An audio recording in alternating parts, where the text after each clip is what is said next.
Next up, we would like to invite Ms. Chashna Sachan Kumar to present her research on neuroeducation and its impact on learning for children with special needs using clay as a medium. A graduate in English literature from Nanyang Technology University, Ms. Chashna now pursues clay as a new medium to discover and actualize the child's mind. She is the Chief Technical Officer of Da Vinci Group, where she develops and manages the contents and curriculum for the neuroceramics programs and workshops alongside overseeing the company's overall operations. Ms. Chashna. Hi everyone, good afternoon. Sorry to mind me, I'm managing a couple of gadgets, so I'm gonna make this work.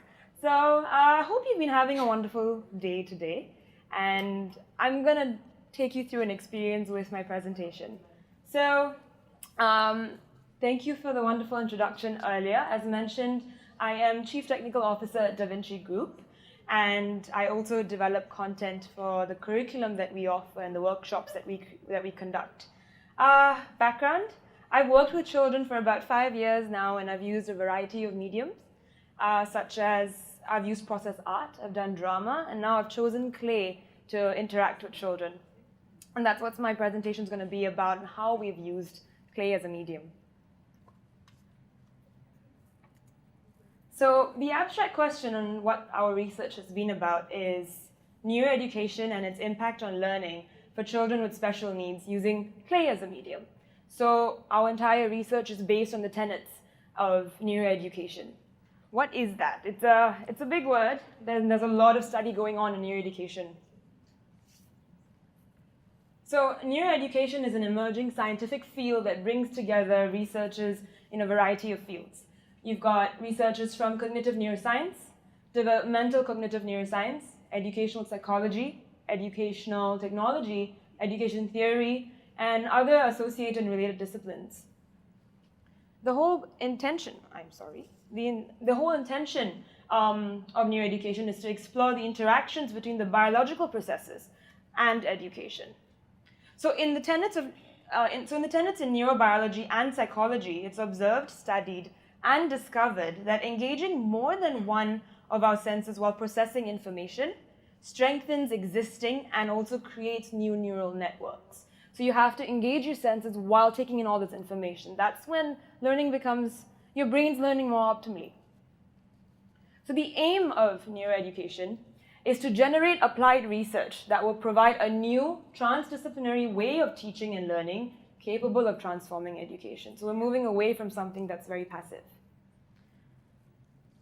Now, at my company, Da Vinci Group, just a little bit about the programs that we run in terms of that's the tool we've used in working with our children. We've created a trademark program design called Neuroceramics, using the principles of neuroeducation and clay as a medium. These programs are created to enhance the learning of children from ages 18 months to 12 years using age-appropriate content. So why clay? It's a hands-on experience that engages emotions and stimulates creative expression. It's a medium that really gets you thinking and feeling. All right, and I actually want you to do that with me. So I believe the ushers have helped me hand out a little bit of clay. And I'd like for everybody in the room to open that up and touch it, roll with it. I'm going to come to the front. I can, no, I think I will just stay here. Open it up, touch it, tell me how it feels. I'd love to get responses from my audience. Just shout out answers. Soft. You can be molded, yes? Squishy. Cold. Absolutely. How does it feel? Any other answers? Smooth texture. Yeah. Now, sticky, yeah. Now, the more you work with it, you will realize that the medium's starting to change. Roll it even more, make it into a sausage, roll it into a ball, pinch it, pull it, tear it apart. There's so many things you can do. Take it out of the plastic as well if you haven't.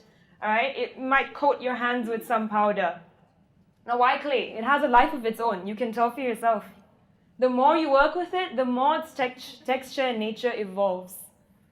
So initially it was soft, sticky, cold. Now it's trying to get a bit dry, hard. It's cracking a little, it's getting a little brittle. You've got powder on your hands. So right at this moment, if I were to hook up sensors to your temples, your brainwaves are on a roller coaster. That's exactly what's happening because your senses are your touch, your sense of touch is continuously engaged. All right, and now you're listening to me. You're actually taking in everything I'm saying. Moments before, when I first maybe was introducing myself, maybe not so much, because it was very passive engagement. Yeah? Now, we link the use of clay, exactly what you went through, with the principles of neuroeducation. And there are three very important points that neuroeducation states to close that learning loop. The first one is that clay provides the highest tactile cognition factor. What I mean by that, it's got the highest touch-to-brain activity. As soon as you touched it, you had a feeling, you had a sensation. You shared that with me. The entire room had that sensation together. It's got object permanence. What I mean by that is that clay lives long. The kind of clay you're using right now is air-dry clay. So put it back in the packet. You can go back and make something for yourself. That's one form of clay. There are other forms of clay which we fire up in a kiln, and it lasts almost forever. And longevity, it creates lasting memories. Clay captures your imprints. So everything that you learned or the conversations you had as you used clay, it's kind of now retained in that medium. It's become a physical, tangible object. So it closes the learning loop in that it's no longer conceptual. Everything that you learn about in that session gets concretized in clay. So how does the program work that we deliver, the tool that we used with our children? I'm going to elaborate a little bit. The program was designed using DVG's inquiry-led methodology, where content is delivered as a journey of discovery. The program is led through a series of questions for the child to discover more for themselves and also discover the key takeaways of each session. The children then express these key takeaways onto the clay. In short, I'll just give you an example as an explanation. I'll give you a topic, let's say marine life.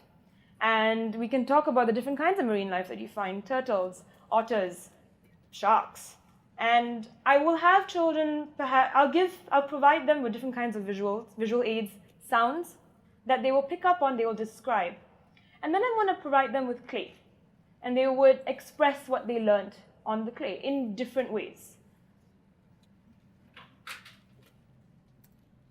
So what we looked out for during our programs and when we carried out our research is these were the three aspects that we focused on. We looked at their levels of engagement during the session. We looked at the process of the key takeaways being expressed onto the clay. So how did they express it? Was it particular keywords that might have come up in the session? Was it patterns, like maybe waves of the ocean, or words? And we also looked at the children's discoveries during the program. So what did they share? What did they articulate during the session? We captured this. We documented all of this during the classes and the programs. So going further into the research that we had two groups to study. The primary group was the children itself, and our sample size was 65 children. Most of this number came from the Melbourne Specialist International School, where we conduct our programs, and a handful from across various preschools. Each program lasted between an hour to an hour and a half, over 4 to 8 weeks, so about a school term. And these were kids aged between 5 and 14 years of age. These children that we worked with had been diagnosed with speech and language difficulties, learning difficulties, attention problems, and difficulties with gross and fine motor skills. For our secondary group was their parents and their teachers, the innermost circle of support for these children. We conducted pre-session and post-session interviews to get their views, to really get the background and the world they're in. And we conducted intermittent conversations during the program, so when teachers were involved in those sessions, or even after the sessions, getting feedback with how were the children beyond the classroom, beyond the neuroceramic session that was being conducted.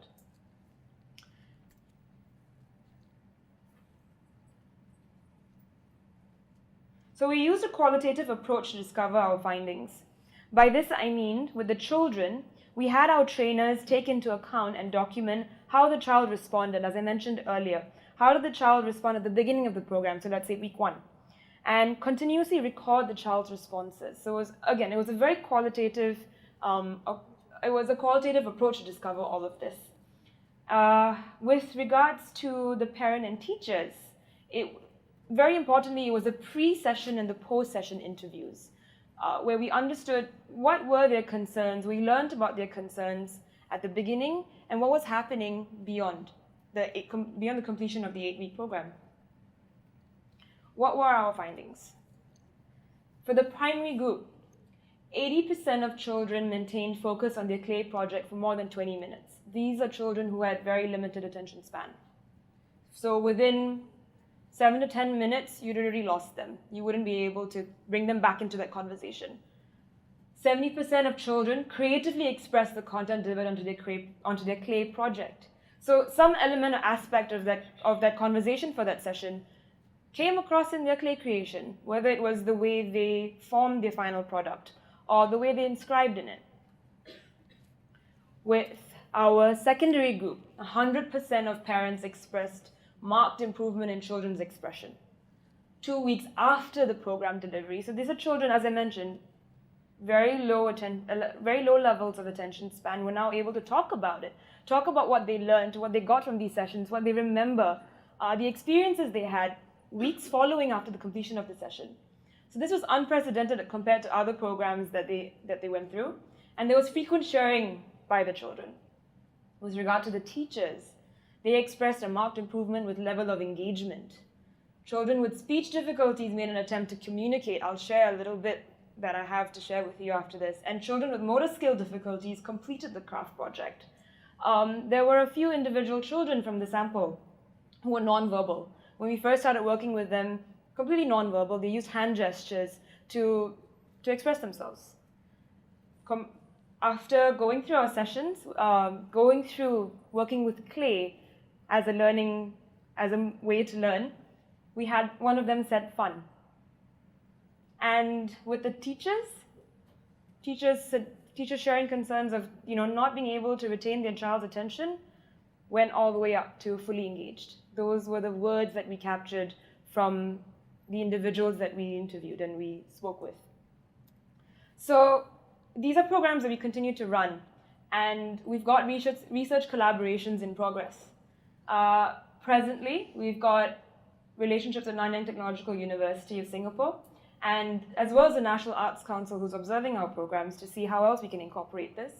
And presently as well, the co-founders of Da Vinci Group are looking at collaborations with Johns Hopkins University, where neuroeducation as a study began, the research of neuroeducation began 20 years ago, as well as Goethe University in Frankfurt, Germany. So, I apologize, the final two are quite literally in the process of being established, and we're designing studies to continue the research in it. That brings me to the end of my presentation.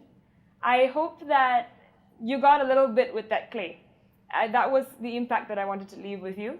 Oh wow, she's made a little rabbit. She's made a little bunny.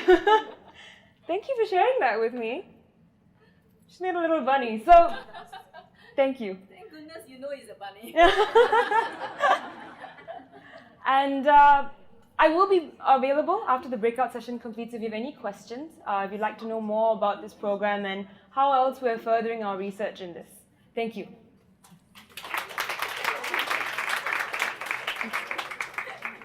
Thank you so much, Ms. Chashna, for your very engaging presentation. I'm sure we enjoyed the therapeutic, just squishing the clay, seeing our fingers during the presentation. Thank you. I'd like to invite Ms. Kek-san to present a token of appreciation to Ms. Chashna. Thank you. Thank you. This is the thank you. Oh, wow.